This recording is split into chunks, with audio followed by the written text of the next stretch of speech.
Цель, конечно же, была победить, цель была выиграть. Я думаю, мы с ней справились, заняв первое место. Это старшая группа.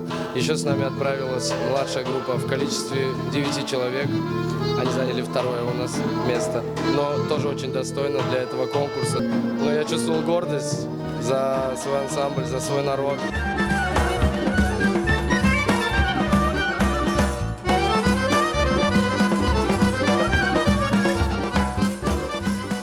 Мы очень долго готовились, чтобы получить первое место. И вот первое место наше. Мы очень этому рады.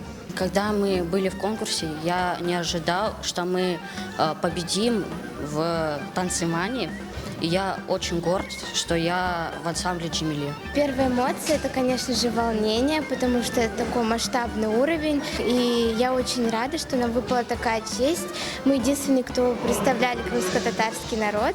Я чувствовал вместе со своим ансамблем восхищение, так как мы заняли первое место в Москве, и мы показали, что такое на самом деле крымско-татарский танец и крымско-татарские традиции.